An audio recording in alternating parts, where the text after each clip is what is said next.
Welcome to the Subconscious Elements Podcast, a show where me and my co-host Tori Setliff go over spirituality, relationships, books, movies, stories, all things spiritual. And I welcome you today to our first topics and discussion episode. So generally, we've been going over the gene keys, and then we broke it up with some movies. And then what I really wanted to do is kind of just break out from the structure of the gene keys, which I do enjoy them and I do like reading about them. But I kind of wanted to step outside of that for those of you who do like the spirituality talks, but maybe don't really care too much about the gene keys or find it hard to really relate to them. So I kind of wanted an opportunity for myself and Tori to kind of grow past that and kind of learn how to free flow with discussion instead of going based off the structure of the book. And today's topic, we're going to go over mindfulness and meditation. And I'll go ahead and kick it off to you, Tori. Yeah, so mindfulness and meditation are a couple of aspects that you should definitely be integrating into your daily practices. Mindfulness being aware and present in every moment and going through things very thoughtfully. And there's a bunch of different ways that you can practice this, whether it's journaling. You can help clarify your thoughts and opinions on things. You can also do like walking meditation where you're just aware of things around you, like nature or conversations, kind of doing that without any other distractions like music. And then so those are two that I would say. And then meditation being basically in the same space by just being present and sitting for a allotted amount of time and becoming aware of your thoughts. Not trying to control them, but just being aware of them and letting them pass through without judgment or emotional ties. Yeah, I think mindfulness and meditation, they're like, I think two separate things, but they can definitely come together very similarly, right? You can use meditation to increase or enhance your mindfulness, and you can use mindfulness as a way of meditating.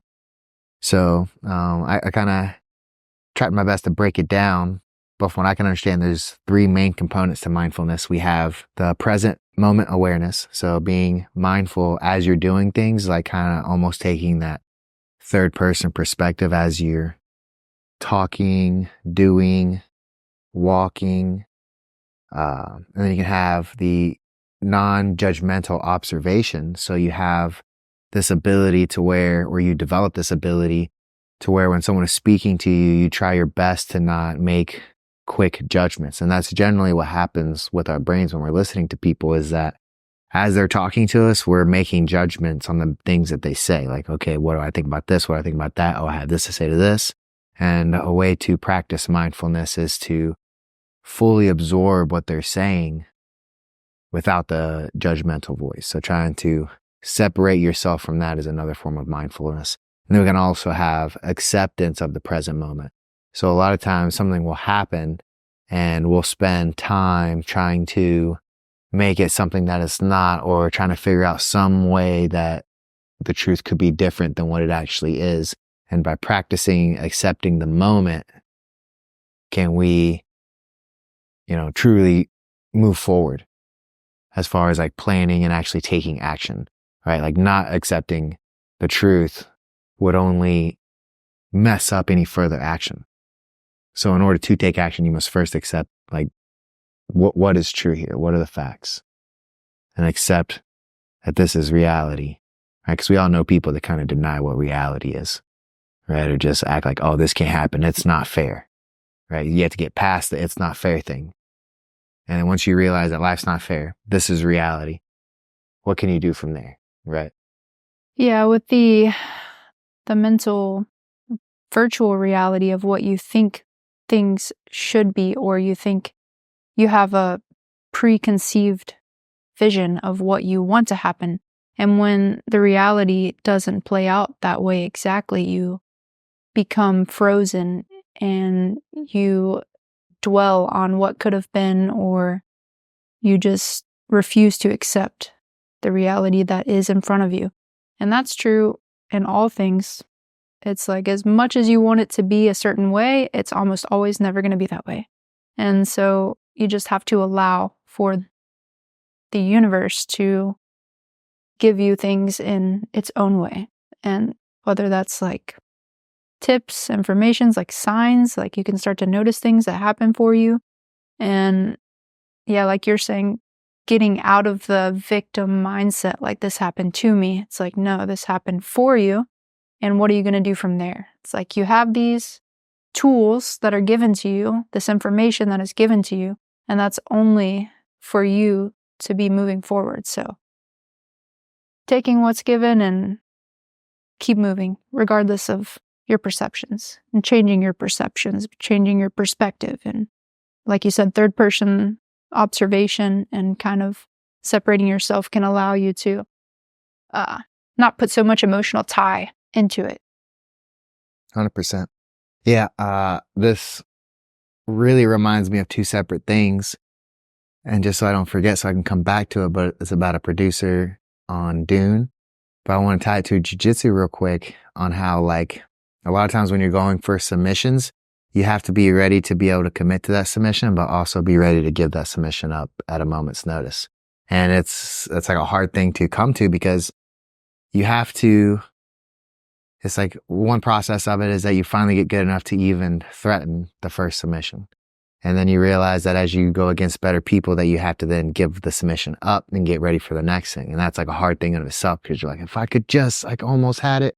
But that willingness of not wanting to let go of something you almost had actually holds you back and prevents you from being able to win at a higher level. And then what you figure out from there is what will happen is that people will just like toss stuff out there because they know that they're not going to catch you. And then they're just going to try to chain it to multiple things.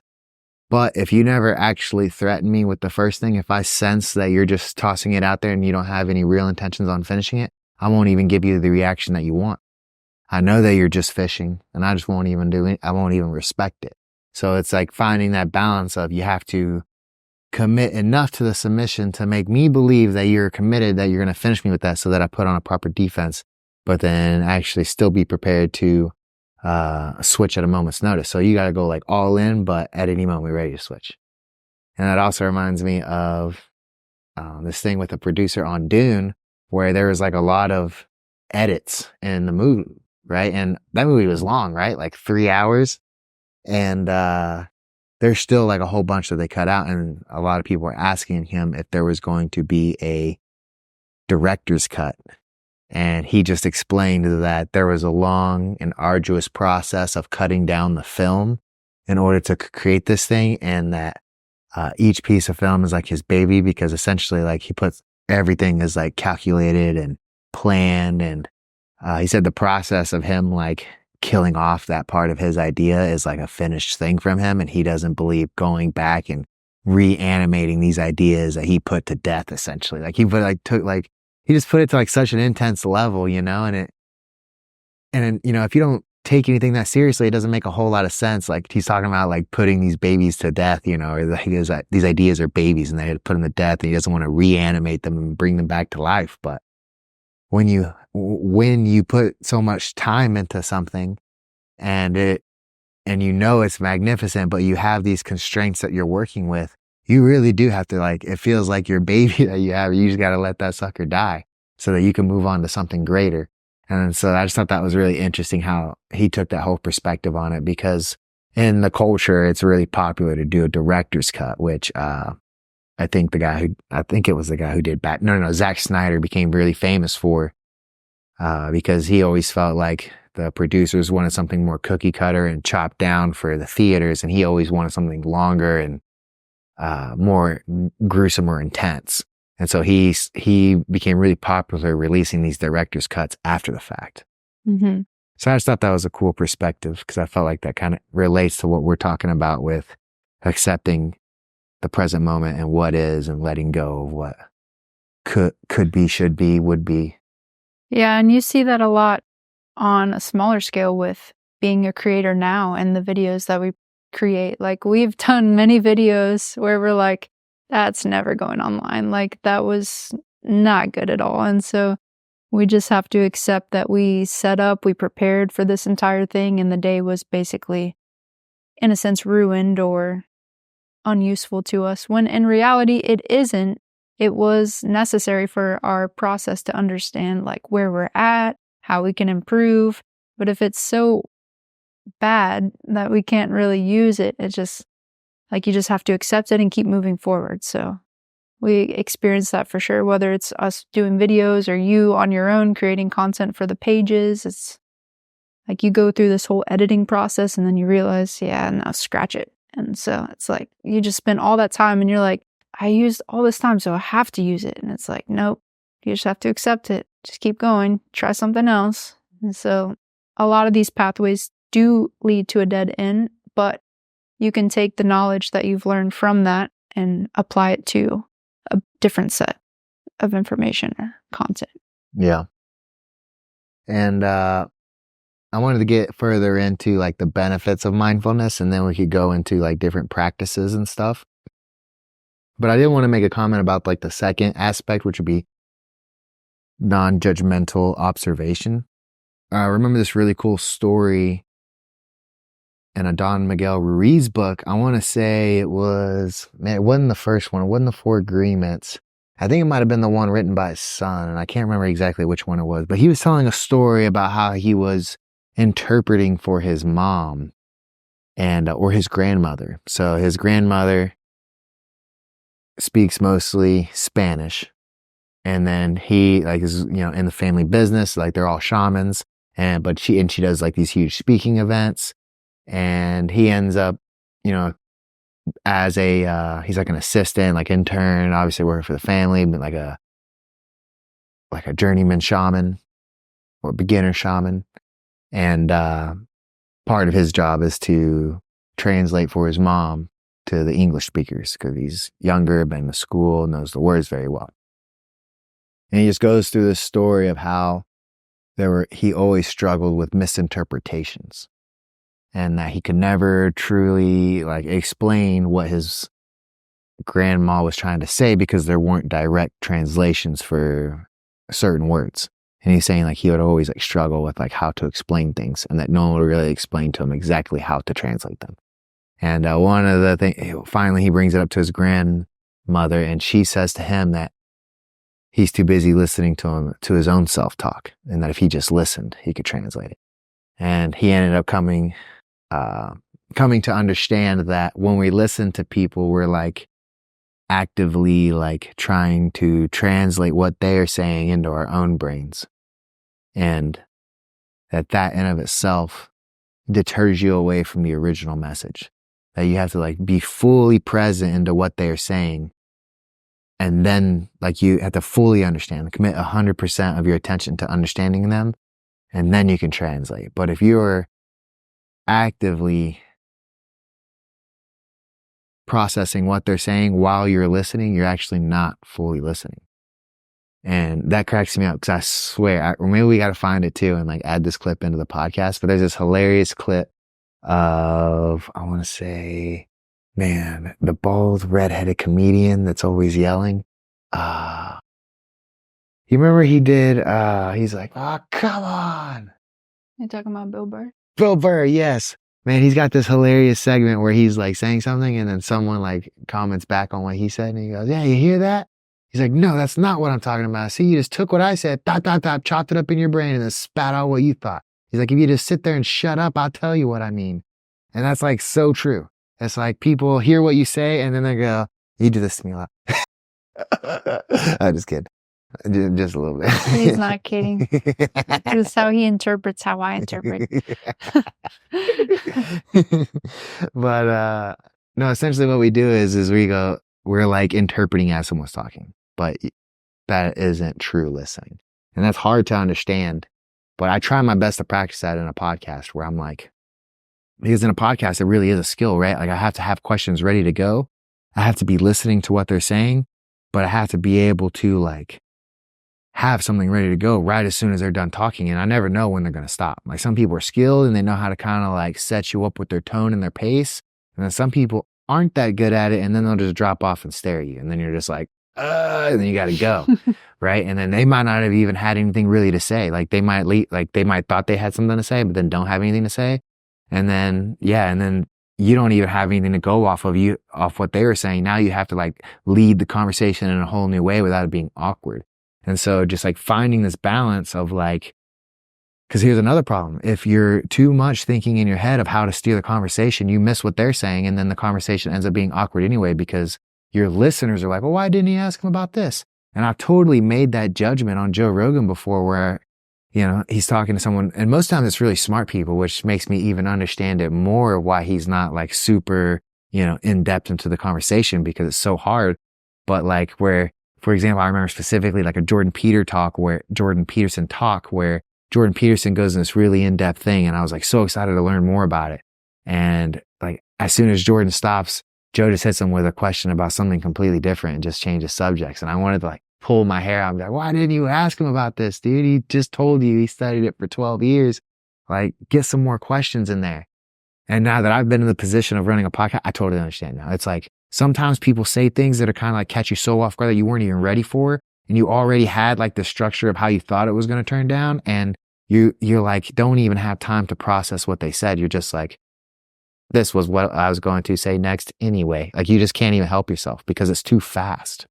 And we don't really realize how much slower a normal conversation is and how much time we can take to like really think about what we say, as opposed to being on camera and doing like a podcast format.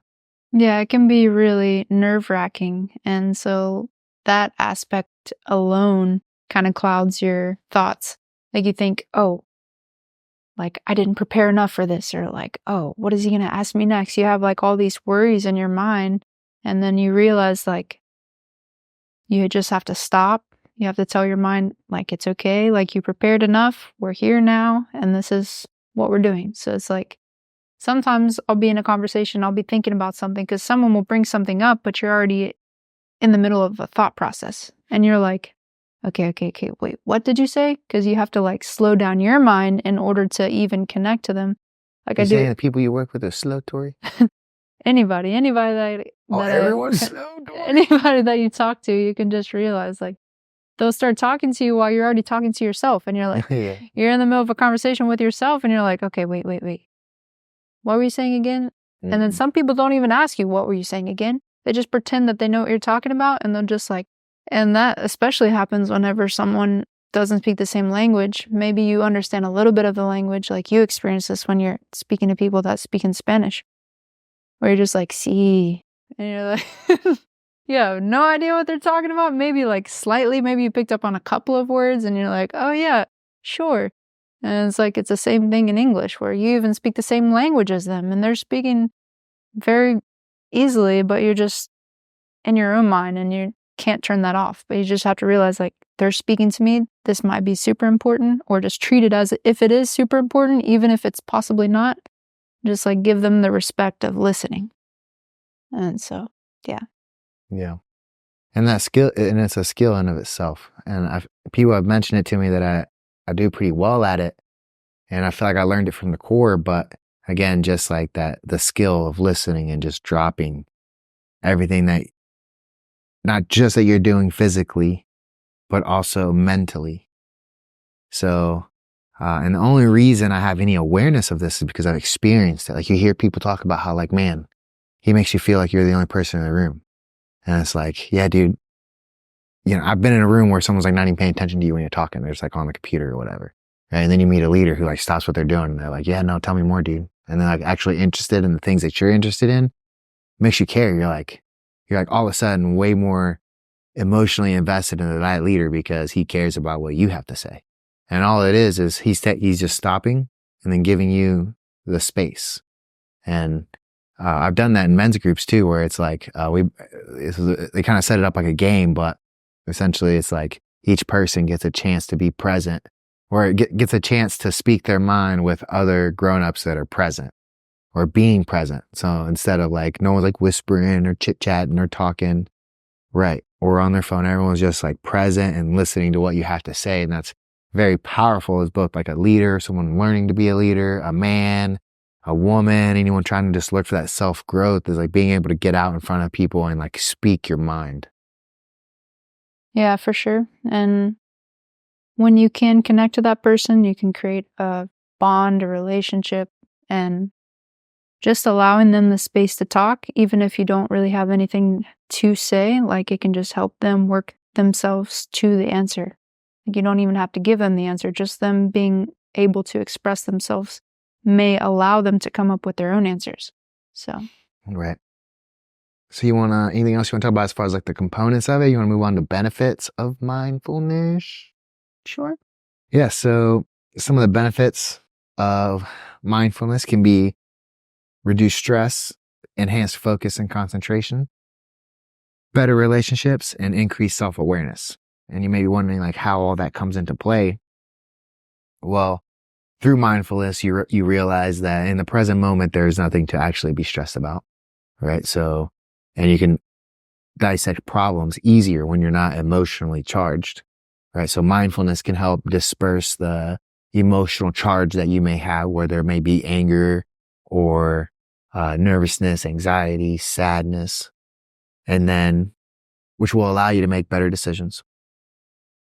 You have enhanced focus and concentration, right? The more things that you have swirling around in your mind, the harder it will be to focus. If you can learn to develop mindfulness, you'll be able to learn to concentrate better because your brain definitely works better when it has only one thing to focus on, like that direct concentration. And then we have, like, again, the increased self-awareness, just paying attention to what other people are saying, paying attention to what you were saying, all leads to, I would say, definitely higher frequencies, higher vibrations, and overall, just like you'll portray yourself better, someone who is able to listen and direct their attention and control their attention is going to be perceived completely differently than someone who can't. And I think we all know somebody that when they start talking, they pull out a phone. And I mean, I don't have any judgments because I'm on my phone all day, 24/7, but it lets me know how invested someone is as far as I know, or I go, depending on how many, like if I'm talking and if they look at their phone, it's like, well, this person is not that invested in what I'm saying, right? And I'm not saying it, like I said, it's not a negative, but I really do notice when someone is like looking at me and making eye contact and, not fidgeting and not twitching and not on their phone and not interrupting, right? We all know somebody also like, what do they say? It was on that movie, what is it with the hypnosis, Shallow Hal, and he talks to, the guru dude, and he's like, you got a problem with blurting, don't you? Like, what is it when you like blurting stuff out? And it's like, that's like a psychological thing too, where just people are like in the middle of you talking, they just blurt something out and like start a whole new conversation or something. Like we all know those people too, where they're just like, you're talking and they're just like, blah, blah, blah. Squirrel. Yeah, squirrel. Yeah, squirrel brains. But again, yeah, just like someone who is able to withhold from that. And obviously we all struggle with these things in different ways, but it's a skill. And then when you notice someone else's skill, you're like, hey, this person's put a lot of effort into developing this skill. And then now they're using this skill on me, which means something. And then it automatically like dials you in. When someone's like present in on you, you're like all of a sudden like, whoa, Yeah, I think being able to even get to that point where you can achieve this mindfulness, you have to start with taking care of yourself. Like a lot of people, they don't take care of themselves and then it comes out in their reality. So it's like, are you fueling your body with the proper foods? Because what you put in your body has a direct effect to how clear your thoughts are, how you're able to function. Like, have you eaten today? Like, and then what did you eat? So being able to have a relaxed body with the right nutrition, the right hydration, the right nutrient supplements, then you can be in a better state and mentally be able to put in these tactics. But yeah, also like with the mental health. And so like you saying, like all these thoughts are piling up. And I would experience this at night, where one practice that helped me a lot was when I was in bed and I was staying up all night thinking about these things that gave me anxiety or worries. And I would just tell myself, okay, if it's really that important, then I can think about it tomorrow. And almost always I would wake up and forget about what I was thinking about. Like it wouldn't even be an issue. And so trying to understand how important is this, and is this thought process that I'm looping around in, is it benefiting me or is it perpetuating itself and leading to negative effects? So just trying to understand that you are having negative thoughts. If you are having negative thoughts, are they helping you or are they holding you back? And then just becoming aware of them first and then trying to transition into better ways of thinking. Yeah, definitely. I feel like he also used to do a like body scan mindfulness practice thing too. I learned that by a person. I was actually in a mental health institute, and I was roommates with an older lady, and I was just in the worst place in my own mind. And every night I couldn't sleep. I would just stay up all night. And she told me, she was like, hey, I learned this. Maybe you can try to implement it yourself. And she would just say, like, start by breathing and becoming aware of your toes, like the very tips of your toes. And she would say, like, thank your toes. Like your toes work so hard for you during the day. Like, imagine every small detail that your toes have to worry about. Just like they have to balance you. Like your pinky toe is one of the most important things on your entire body. Without your pinky toe, you could not balance during the day. And I was like, that's insane. So you start thinking about your toes and you're like, thank you, toes. Like, you really helped me. And then you like move up the body. You're like, well, what does the sole of my foot do? And you start thinking about all these things that the sole of your foot does. And then your heels, the foot as a whole, your ankles. And so you just keep moving up. And almost always by the time I get to my torso, I'm like already asleep. Because you just exhaust yourself by like thinking about all these things and then going to sleep in that mindset of gratitude will change your reality for the next day.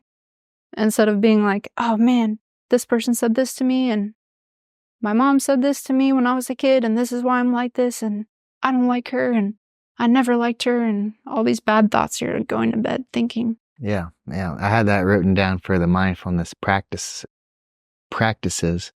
And I remember you telling me that story. Yeah.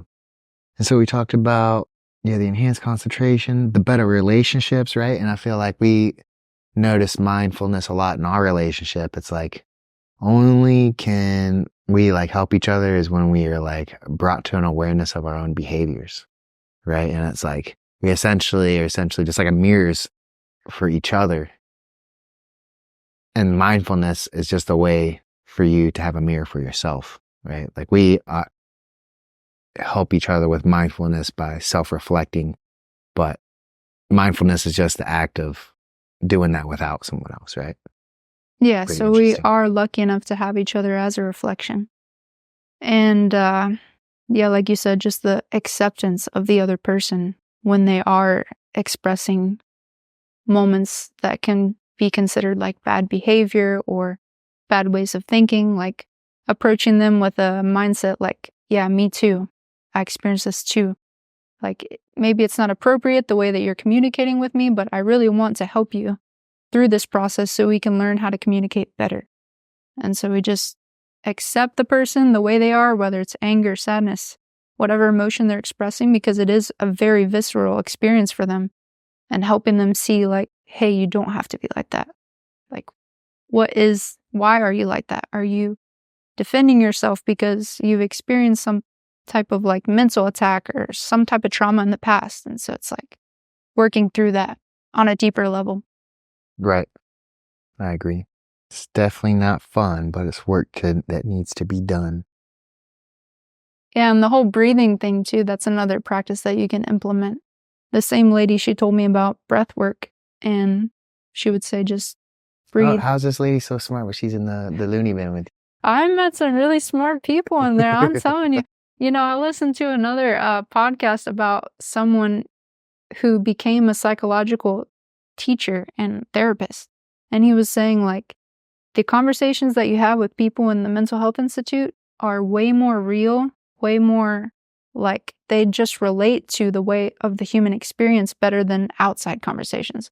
Like you're at the grocery store, someone's talking about something that doesn't, it's like made up in terms of the reality that they live in. And it's not anything on a deeper, it's like surface level conversation like, oh, have you seen the weather?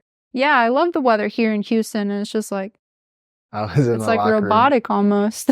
I was in the locker room the other day and it was just two old guys talking and I was just like, man, this is what I got to look forward to. I was literally like, is this just what I was like, one day I'm going to be old just being like, yeah, you hear about Shannon the Cruise here? It was like, they weren't talking about that, but I'm telling you, they were talking about something like so monotonous and so stupid and being like, I think it was like, yeah, Bill's going to his baseball game. I got to go home and derp a derp, derp a derp. And it was just like, I was just like, oh, brother. It's like one day I'm going to be 40 in the jiu-jitsu locker room saying like, yeah, I got to go home. Yeah, I think he was like saying what he had to go do. And he was like, yeah, I got to go home, got to mow it on and go to Home Depot. We're going to fix the door, add 2 inches plywood on it. I was like,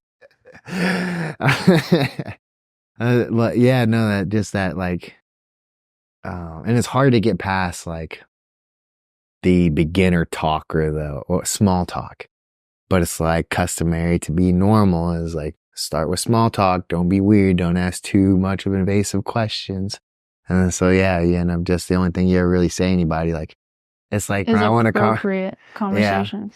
Yeah. Like I was, so we got hit with a storm a couple weeks ago and we had to take a little break from the podcast and recording. So this is our first time recording in like 2 or 3 weeks because we lost power. Didn't have power for like 5 days, something insane. And, it's been 2 weeks, 2.5 weeks. I'm like going through somewhere and I've just been, I hear 2 old guys walking by like, how'd you fare in the storm? You're like, well, get the generator. It's just like, how many times did those 2 talk about that storm? Like I'm prepared to hear about the storm for another 6 months. Oh, at least a year. Like when the freeze happened, people still bring up the freeze and I was like 2 years ago. Yeah. And it's like, yeah, how many times, like after a week, I was like already over it. And then people were still messaging me, you all right up there? And it's like, yeah. It's like, how'd you fare? And I'm like, all right, I guess. I'm still alive. Yeah. Thanks for checking. If I was dead, someone else had to be texting you right now, I guess. Yeah, but with the breath work, yeah,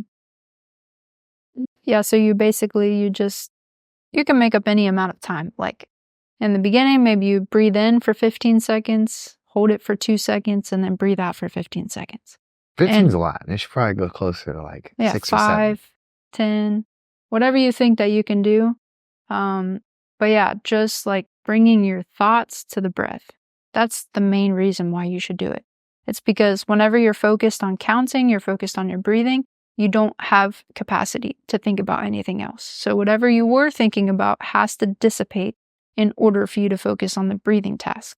And that should be the goal of it, is so that you can clear your mind and you can slow your heart rate, slow the thoughts, and then you can approach the situation in a different mind state. It really does change your entire state of mind and you can think of things more clearly. But that's something that you can do in your waking day at any moment. You don't have to close your eyes, so you can be doing it while you're driving, while you're in a conversation. And it can be something so subtle that you just start implementing more and more throughout your day. And then you can do crazy, once you get advanced, you can do breath holds. There's the Wim Hof breathing techniques. You can look more into that. And they actually have like classes on that. They have groups that meet. I'm sure you can find one near you. Like usually it's within the yoga community where they do more and more of these practices. But yeah, the breath work for us has been a great tool. Yeah, I wanted to shout out Mike Thacker. He's kind of been our portal into the movement / breath work arena. And it's even easier when you're able to attend a class and they're able to like walk you through it, because then you don't necessarily have to create the cadence yourself, which can be difficult. One of the main problems I have with like meditating and doing breath work is like sticking to it. I'll like forget that I'm even doing the breath work. I'll be breathing and then I'll just be like, I'll zone back in and I'm like, shit, how long have I just been in a different reality that I forgot I was even breathing, or how long I've been like not breathing. But when someone else is doing the cadence for you. So like Mike first will put you through like some movement. We usually do like push-ups and different stretches.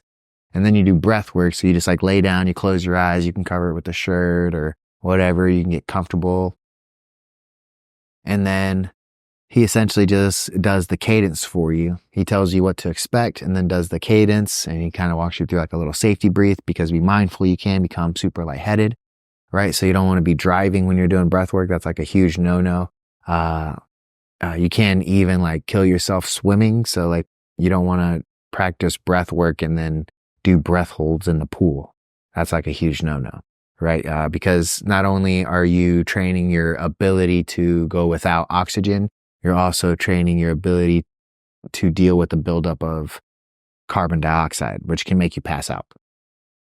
So anyway, all those are things to be mindful of. So it's nice if you have someone that can like kind of watch over you, just because sometimes if you really do get into it, especially if you've never tried it, you could experience some type of, emotional energy, which can come out. And that might seem weird, but we've heard of people like full on like re-experiencing like either traumatic things or even like good emotion, good memories that they've forgotten about. So, but yeah, when we do it there, so it's like you get this movement. So you kind of get like this energy release, like you got your body moving, and that's always a better time to actually incorporate these types of practices, because you change like your mind state, right? Like you got your body moving.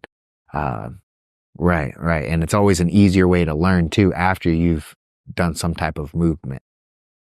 We used to learn that in the Marine Corps, is that if you want the Marines to pay attention, you work them out first. Don't try to talk to a bunch of Marines when they first get there. They're still like thinking about whatever it was right before that. But you work them out, they become super present, and then you can teach them, right? So it's the same thing. We do some movement and then we do the breath work, and he's just calling the pain. He's like, breathe in, breathe out, breathe in, breathe out. And it's just like super easy, so that you can just focus on the breath, because he's kind of like guiding you. And then if you do zone out, which I tend to do sometimes, it's like, then you can just like, oh snap, breathe in, breathe out. And then you can just go with it. And then he can do he does the counts and all the timing for you. So, cause that's another thing that you might struggle with is like, it's like the protocols might be do this for 60 seconds or 45 count or whatever. And then take this long of a break or this long of a breath hold. And that can all be really hard to like time and worry about when you're just trying to focus on the practice itself. So having him there is having a coach there to kind of just like guide you through it and walk you through it, so that all you can do is all you have to do is focus on the actual work of the breath itself, helps a lot. Yeah, for sure. Yeah, that group of people, if you're in Houston, they are called Rising Consciousness, and they meet usually downtown Houston, and they do ice baths, they do yoga, they do the breath work. We've even done the light therapy with the same group of people. So yeah, definitely something to look into if you're looking to take the next step. If this is kind of like, oh yeah, I do a lot of these practices, and you're ready for something new, you want something more challenging, then that's definitely a good idea. If you're not in Houston, like I said, I'm sure you can find communities that do these things and people that are like-minded. I'm sure you can. With social media nowadays, it should be fairly easy to find and connect to people. 100%.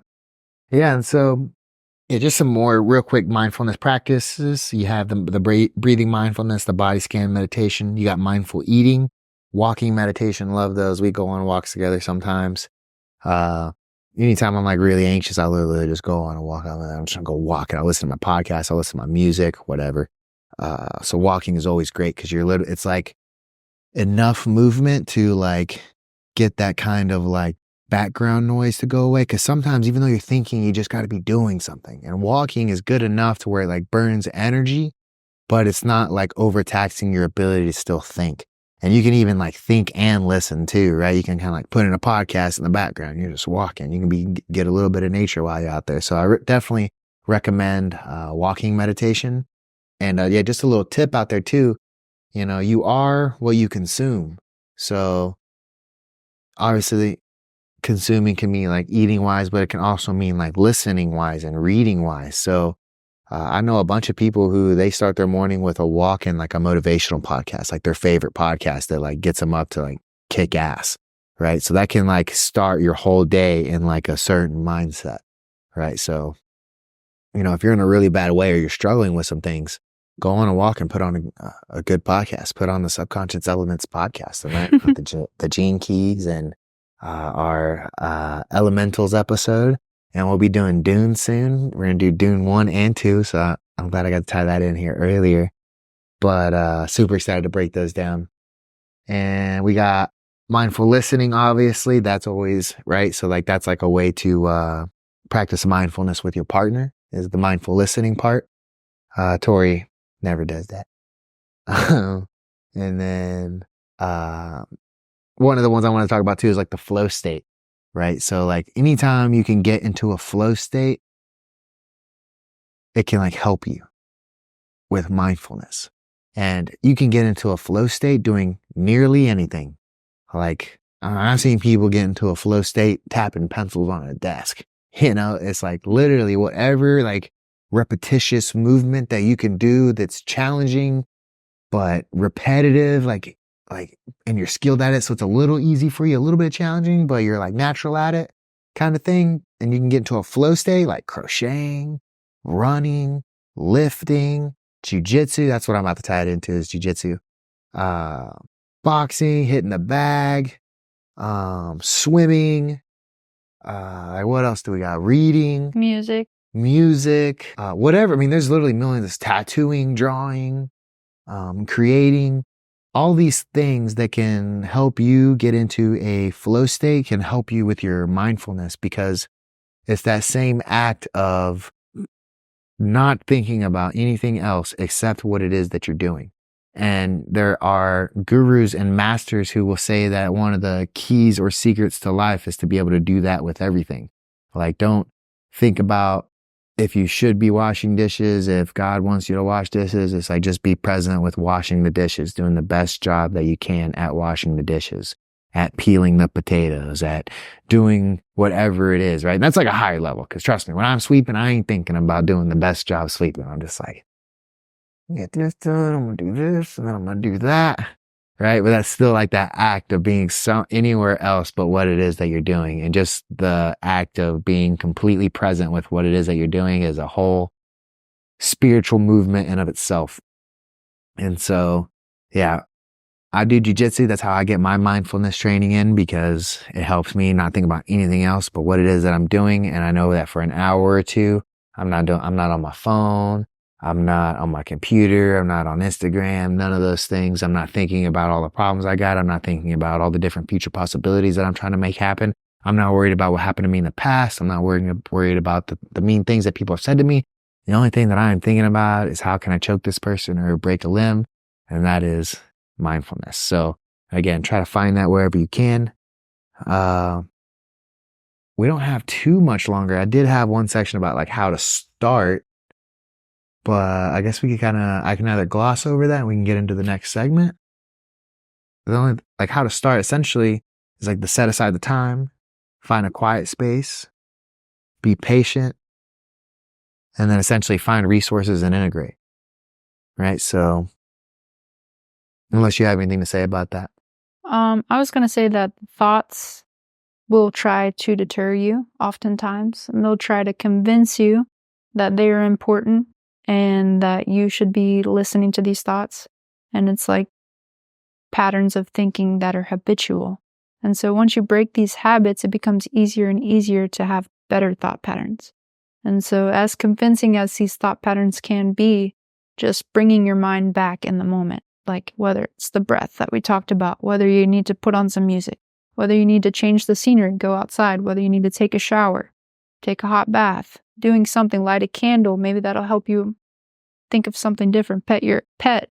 Like our pets have been a big contribution to mindfulness and becoming aware in the present moment. Like you don't even realize it until you're like, oh, this is just a little baby. Like, look at this little baby doing stuff. And then it's just so entertaining. And you're like, how can I be angry when this cat's just doing cat stuff? And yeah, so what else was I going to say? Oh yeah, with the resources, like couple resources that have helped me with like podcasting. Joe Rogan, he has a wide variety of people on there. And as silly as it might say, I'm like, why would I even mention Joe Rogan? Because everyone knows about Joe Rogan. Well, a lot of people don't actually, surprisingly.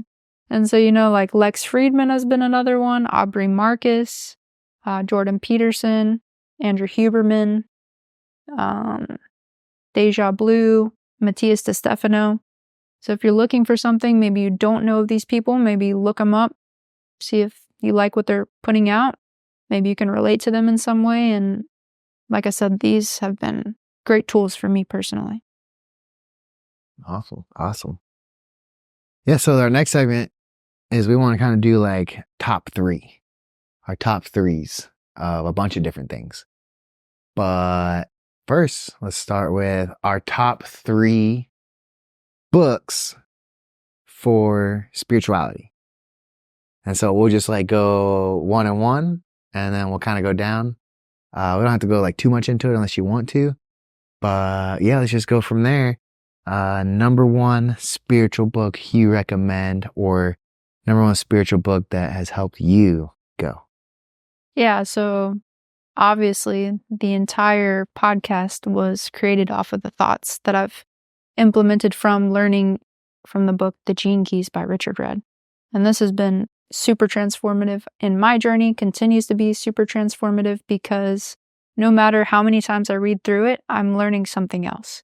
And so I can reread chapters and pull out information that I didn't receive before, because it's so detailed, and it just helps you understand the different ways of thinking. And if you're in a negative thought pattern, you can understand on that level, like, you're not alone. Other people have the same ways of thinking. Like, it's not even your fault. Like, it's integrated into the human genetic coding. So therefore, it's the human genetic code's fault. And the fact that it has faults gives us the opportunity to transmute and change and recode the human coding in and of itself. So the work that we put in on ourselves allows for better coding for future generations. And so understanding that we do have limiting beliefs, we do have these things limiting us, but we can change them, and we're not victims of that. A man can change his stars. That's off A Knight's Tale, where a peasant man becomes a knight. One of the greatest movies of all time. I'm going to go with the 4 Agreements. I feel like you really can break down life into these 4 agreements. The first one is, I might mix up the order. I'm trying my best to remember them. I need to reread the book, obviously. The first agreement is, or one agreement is, don't take anything personal. No matter what someone says to you, don't take it personal. Realize that what they are saying is a reflection of their own reality being portrayed onto you. And so it has nothing to do with you. Okay, so I'll go by the numbers. Number 1 is be impeccable with your word. Speak with integrity. Say only what you mean. Avoid using words to speak against yourself or to gossip about others. Bro, that one's so hard. If people live by that one, the world would be a completely different place. I find myself still fucking up in that one. I'll be talking shit, and I'll just be like, what are you doing? Just like, I was like, but since reading this book, I have gotten a lot better at it. Every time I'm like, you need to get out of the situation ASAP. Like, so that's what I tell myself. And a lot of times it works. Don't take anything personally. That's like one of my favorites. That's the first one that I always remember, is like, don't take it personal. Don't take it personal. Don't take it personal. Don't make assumptions. Find the quiet courage to ask questions and to express what you really want. Communicate with others clearly as you can to avoid misunderstandings, sadness, and drama. With just one agreement, you can okay. So, but yeah, don't make assumptions. And when you find out that, like, it's like, if you've been a part of gossip, almost all of it's assumptions. People just assume things that they don't know. And then just rely on that, on truth. Or they'll hear something and then they just assume what that person said is true, and then generate a whole nother story based off. You know what I mean? We've all been in that thing where you feel like, well, this person said this because of this, and that person, and I kind of realize this person wasn't even talking about this person. They were talking about something else. Right? And it's like, so just like applying that idea of don't making assumptions, and then always do your best. And it's like, if you're always doing your best, you can never really like be attacked by somebody. It's like, dude, at the end of the day, I'm just trying my best. I'm sorry I didn't do this. I'm sorry I wasn't like this.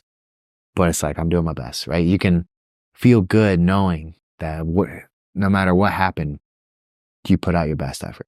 And I definitely think that if you abide by those 4 things, I think you can solve almost any problem. Yeah, for sure. Another book that I had is number 2. The Pieces in Every Step by Thich Nhat Hanh. I don't know if that's how you say his name, but yeah, this is a super small book, so it's an easy read. You can get through it really fast. I also have it on Audible. But basically, it's about a bunch of different stories, which is entertaining. It's like a conglomeration of stories that allow you to see the perspective of mindfulness and allows you to apply it. Like, reading these stories has helped me become more aware of the present moment. It just talks about like the simplicities of life and the gratitude of every moment. And if you really break it down, it's like, it's pretty miraculous that we are here on this earth at this moment in time with all this technology and just being grateful for what we have and not thinking about negative, but rather the positive. Yeah, that is a good book. Yeah. I think I listened to it on Audible. We have it, but I think I listened to it on Audible. Yeah, I have both. Yeah, so my second book is going to be Here Now with Eckhart Tolle. It's regarded as like, I think it's the most sold spiritual book, or it's the second most sold spiritual book ever next to the Bible. And it's funny how you read criticisms of the book and people say it's just a bunch of nonsense and a bunch of mumbo jumbo and doesn't really mean anything. But if you've had the experience of what he's talking about, like this moment that you can transcend time and reality and be in a completely different like space in your mind and in your heart, you understand exactly what he's saying. And what he's saying is that the only thing that matters is the present moment, that everything outside of that is fictitious and that we all live our lives and base our lives on this fictitious reality. And that if we can learn to tap into the present moment, we can unlock amazing things for our lives. And that makes a lot of sense to me. I'm not that great at tapping into the present now, but what little I have, what little I know about it, and what little I put into play really has helped me. So, yeah, Be Here Now by Eckhart Tolle. He's got a couple books too. Third one. Another one that has really helped me is, it's called Consciousness, and I need to look up the author. I actually have the physical copy here. But this book basically talks about how everything is conscious, whether it's something that we perceive as dead or without life, like this table, or the water molecules in the air, or this flame here. Like, we perceive it as not alive because it's not the same form as us, but that everything holds consciousness and holds memory. And they've done an array of studies where they've tested this on plants, they've tested this on saliva. So it's just a really interesting read, and helps you understand that there are multiple perspectives and that everything's alive and should be treated with the same respect. Yeah, definitely heard like that idea of like, yeah, treat your things as if they were alive or something like that. And you treat things like way differently. But the book is written by Annika Harris. Mm-hmm. Yeah, it's a female author. Super small book, like I said. Really easy read, but Tori likes the easy one. Definitely a great one. Awesome. And I'm going to pick Be Here Now by Ram Dass. That book, I read it, I think twice now. And I saw it and I was like, I got to read it again. It's absolutely mind blowing. The first time I saw it, I was so scared of it. It looks like a crazy book, but it's really not. It's actually like an easy read. It's easy to read, hard to understand, because it's like there's a part of the book that's written in like a poetic form, and that I guess could be kind of hard to understand. But man, it's like a truly like, oh my jeebish kind of book. So yeah, I definitely recommend it. Be Here Now by Ram Dass. Like I said, it looks intense, but it really is like not as the reading isn't intense. So it looks like a crazy book where you're like, oh my God, I don't even know. But as you start going through, you're like, oh, okay. It's just like, it looks more intense than the words actually are. Yeah, there's like pictures and diagrams and stuff. Yeah. And then, there is a section where it's like a poetic like art form. So it's like drawing and like the words are like done in a poetic way. But, like I said, it's not hard to read. I think it's just like, again, it's like more like intimidating. for Yeah, beginner yeah. mind. And it's like in a poem style. So you know how it's kind of like the very similar to like the Lao Tzu stuff where like the I Ching, right? Mhm. But yeah, I definitely think anyone who reads that book will be like, whoa. But yeah, I think we're kind of running out of time, so we can't do our next segment. We'll have to get to that one next time. We do want to do one where we break down short stories, but maybe we just do that one next time. Maybe we split that up with Rate My, so that way they can last a little longer. But yeah, next time we'll break down like a short story, and I think that'll be fun. Any closing words?